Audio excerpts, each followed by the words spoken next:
Hey everyone, welcome to Return to MTG, where we'll talk about everything Magic the Gathering related.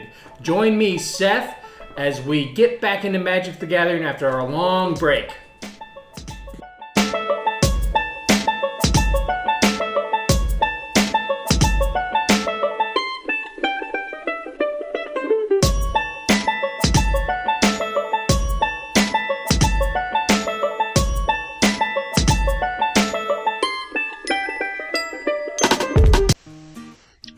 Alright, hello everyone. So what we're looking at doing today, or over a series of videos, we're going to be recording some Pauper burn in a league. So I'm just going to kind of go through the deck that we have for this and just kind of talk about some of the reasoning why. So we're going to start with 17 lands. Burn usually doesn't need a very high land count. You really only want a few lands out in a match. You know, the more lands you draw, the worse it is. You're not doing damage to the opponent. So we've got 17 lands. 2 of those are the Forgotten Cave, which is basically just to cycle more. You know, hold it in your hand as long as you don't absolutely have to play it. Preferably don't play it, cycle it for another card, possibly a burn spell to win the match. Let's see, so, you know, of course, Lightning Bolt. We want 4 of those. We want 4 Lava Spikes. We want 4 Rift Bolts, and 4 Chain Lightnings.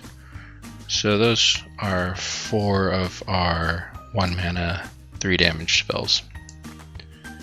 I'm playing 4 Get 2 Lava Runners. It's like the Pauper Goblin Guide, except you don't have the drawback of the opponent getting to draw a land. I'm playing 4 Gitaxian Probes, and we'll come back to that in the Manamorphose. The Searing Blaze are very good. The only downside is not having the fetches like we would in other burn formats, in Legacy or Modern. So you do have to time it right with the landfall. But we get to take out a creature and we get to do damage to them, so it's a great 2-for-1, and it's just pretty much always really good. I went with 2 Magma Jets in this build. I kind of wanted the ability to filter through my cards a little bit more. That might be a mistake to be playing that. And I'm playing 2 Curse of the Pierced Heart. I didn't want to play 4 of these because they're really bad to draw in multiples. So basically just does 1 damage during our opponent's turn during their upkeep. So that puts a nice clock on them. The Magma Jet also gives me the nice scry ability, so I can filter through my cards. One of the reasons I also went with the Magma Jet is because of the Thermo Alchemist. We're playing 4 of those, and that only, you know, he taps to do 1 damage to the opponent, and he untaps every time I cast an instant or sorcery. The Curse of the Pierced Heart's not going to trigger that, but the Magma Jet will. And then to round up the end, we have the 3 Fire Blast. You know, you could say you should probably go with 4, but I don't want to get them too early or have a handful of them. You know, the burn matches are going to be pretty quick. We want to in Pauper we want to win by turn 5 or 6. And you know, having 2 Fire Blast in your opening hand is really bad. Okay, now to talk about the probes and the 4 Manamorphose. So the reason for these are not the Searing Blaze. The reason for these are with the interaction with the Thermal Alchemist, and I could also play that. There's another card. I forget what it is, but it triggers every time you cast an instant or sorcery. What is that?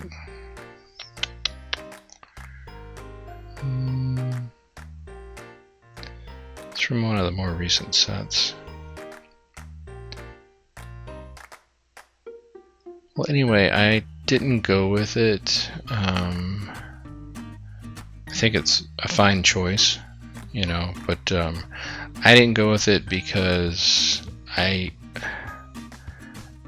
the trigger is excellent, but I don't want to draw too many of them. I want burn spells. Anyway, I can't find it. Maybe I don't have it anymore. But the Manamorphose and the Probe both trigger the Alchemist and also replace themselves with a card. And the Manamorphose replaces itself with mana, so it's free. So is the Probe. So I can still continue to cast more cards, and I'll still have the mana to cast spells, even with playing these. Trigger this, and also possibly draw into another card. So that's the main deck. On to the sideboard.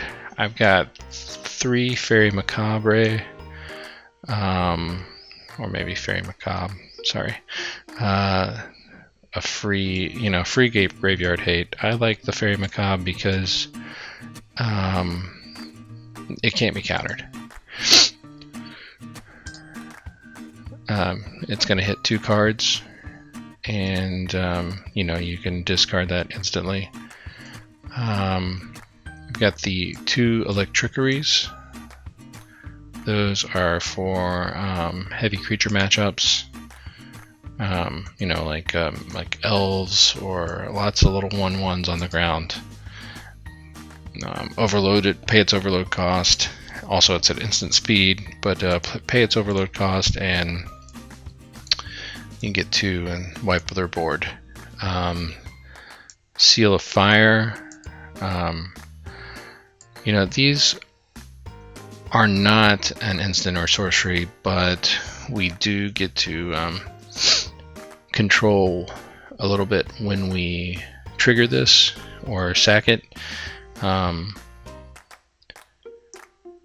We can kind of play around some of their counters or some of their pump spells, and we can also play it when we're tapped out. So I think it's got a nice element of control to it, and playing it on turn 1 but then holding it back. And even if it's just sitting on the board, it's still 2 damage that's lingering there.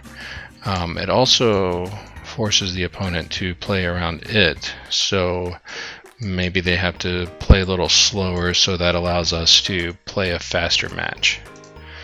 The Smash to Smithereens for Artifact Hate does 3 damage to them when we destroy the artifact, and then the Molten Rain for the non-basic lands like the Tron lands, and at the same time dealing damage to that land's controller. So pretty much we want to be doing damage with all of our spells, or we aren't accomplishing our goal of getting their life down. Seems basic, but it can be a little trickier than you think it is. You don't always want to just play out your whole hand. Sometimes you need to play it a little slower.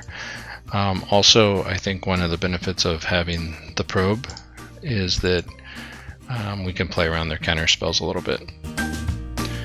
Alright, so that's what we're doing with our Pauper burn deck.